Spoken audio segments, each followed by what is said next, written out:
Hi there, everyone. This is Simon Kohler again. I've been sent some more questions and comments generated from my interview I had with Neil from Enwins Motors. Here we go. I'll try not to make this too long. So I've got a note here from Peckham Hall. I can see Era 1 in 9mm with TT120 used for broad gauge, or for Hornby more likely broad gauge 00/oblique TT120. Everything's possible. I've not really looked into the broad gauge side of things. Perhaps a little bit left field for me, but who knows? Might be worth looking at. I think broad gauge is something I keep hearing more and more about. So, who's to say? Then I've got a note here from Damien Leverton, and it's got here perhaps a proper model railway planning tool with budgeting and online ordering. If you want to model a period, it will guide you as to what is available. The current planning software is okay, but pretty last generation. I don't disagree, actually, and I don't think it will be too long before you'll start to see a new generation of planning tools. So, yep, good idea, good suggestions. Then I've got a comment here from Alan's Trains. And it is, SK has a genius for, I wouldn't have said genius, but anyway, SK has a genius for talking about things without mentioning what they are. Thanks for uploading. I'm not sure whether that's a compliment or what, but all the same, thank you. I might mention this to my wife and see if she agrees. Then I've got a note here from Lindsay Bancroft.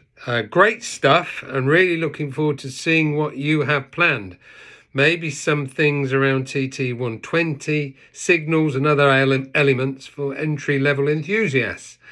And then I've got a thumbs up, and it's from Bert. I think everybody's well aware of my feelings for TT120. And looking forward, like everybody else is, or a lot of people anyway, to what Hornby will be announcing. I think it's the 2nd of April. I have a sneaky suspicion what it will be. Tune in. Hornby, I'm not sure what time it is, but it's probably around about 10ish, I'd have thought, on the Hornby TT site. Mark Hinton. You've put here, hi Simon, wishing you all the best on your retirement. Well, I haven't really retired. I've just sort of retired from Hornby, but working on my own projects at the moment and consultancy work. But anyway, he's put here just a new idea for Christmas. It would be great to have the most famous loco of all time, Flying Scotsman, Christmas edition, all dressed up in Christmas colour to go around the tree at Christmas time. That would be great if Hornby could do that. I'm not sure they could. It is something that would have to go through the Science Museum. But here's a thought. If Hornby are watching this video, maybe they'd like to look into it. Okay. Note here from Imagineering 100. Don't let Hornby go down like Meccano. Iconically British. I doubt very much whether Hornby will go down. I've always said Hornby is one of those companies, one of those brands that will always be here, always be relevant.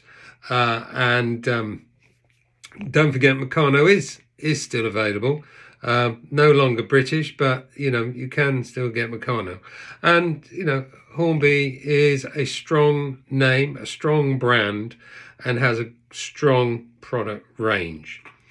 Muzo 7, all good stuff. Glad to hear too that Simon is having some me time, as well as smiley faces, hearts, thumbs up. I'd love to do a business case study on trying and Hornby from the late 1980s until now, but I fear it would have to be a PhD thesis in its scope. Also, certain aspects would be commercially sensitive and part of NDAs, I suspect. Quite tricky. If you want to do something like that, there's no harm in contacting Hornby and asking them if you could have access and talk to people. Could always give me a call. Always happy to talk with what I've got up to in my years at Hornby. It would be a thesis. It's not something that covers just a couple of A4 foolscap pages. It'd be quite in depth. Moving on. Oh, another mention of broad gauge. Robert Miller, broad gauge, please. Now, coming close to the end. Russell Benton. It's just a shame HM7000 doesn't work with normal DC, i.e. turning your controller to max and using phone to control. That would have allowed sound DCC functionality on an otherwise DC layout. Good interview. Well, thank you about the interview. The whole point of this new Bluetooth system is that if you download HM6000, which is the DC control system, you can run your DC locos and then park them. If you have a DCC loco, you can park them and then switch on to the HM7000 controller and then control your 7000 fitted locos. So you can do a little bit of mix and match, but I don't believe you can run both at the same time, if that's really what you're asking for. But the whole point is that it's a progression. You go from HM6000 to the HM7000. And to be honest, those who aren't too sure about DCC but have got the 6000, why not invest in £30, £35 for a decoder, fit it into one of your locos, and see if you enjoy it. See if it does what you want it to do. And if it does, then hey, you can start to convert some of your locos to the 7000 and start running full DCC. And then we've got finally Donny Bianco. Great name. As a relative latecomer to this hobby, I enjoy buying older and broken pre-owned items and bringing them back to life. I will never spend £100 on a locomotive, let alone £300. Ever.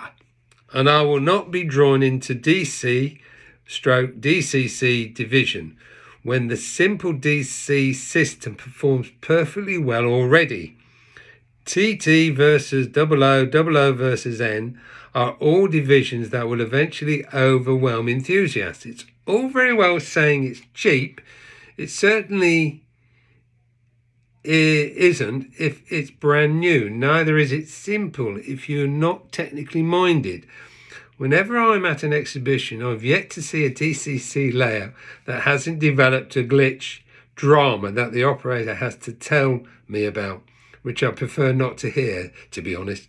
It's the King's New Clothes syndrome, and people will begin to see it for what it is, and you can predict this and strategize that from any angle you want. Simplicity is the key to success. Now, I'm a big favor of keeping things simple. Digital is actually quite simple, certainly with the new HM7000 system. However, I respect that DCC isn't for everybody, and it doesn't actually. There are certain layouts that really wouldn't benefit from DCC. So standard DC control is fine. It's one of those things that you pays your money, you takes your choice. I like DC. He's right. It is quite simple in certain circumstances. But But whichever way it is, whatever way you want to go, keep it simple. TT has a place. TT, I will never replace 00. It's impossible. You got, with 00, you got 100 years of development. TT is still a very young baby, but it is an interest and a brand and a market that is getting bigger all the time. But it will never eclipse. I can't see it ever eclipsing 00. All right. And again, it's one of those, you pay your money, you take your choice. If you've got the space, 00 is fine. If you haven't got the space, then you can use Engage, or equally, TT, I think, is a happy medium between the two. All right. As for new locos, etc., anybody and everybody can enjoy this hobby. You don't have to have a massive bank account to enjoy the hobby. You cut your cloth accordingly, and you can pick up bargains at shows, etc. But when you do buy secondhand, do be very aware that you may be buying a pig in a poke. So if you do buy them, just make sure it's tested before you walk away from the stand. All right, that's it really. Thanks for the questions. If you've got any more than happy to answer them. And thanks very much. Enjoy your hobby. And it's Friday, so I think I might go and have a bacon sandwich. See you.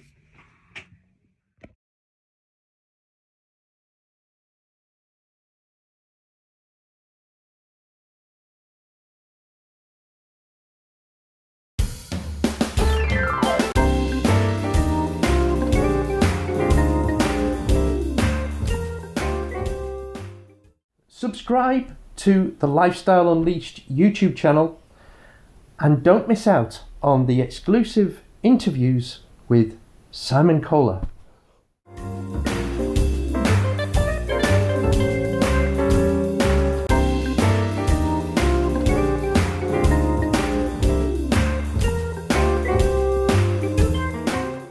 And I tell you, I saw it today. Yeah. And that video, and I thought, you did it, boy. You're on a good thing when you can get your first running samples through. Yeah. And you put them on the track, and if they run like that, you think, yeah, that's a good one. You think you're clever, do it in TT.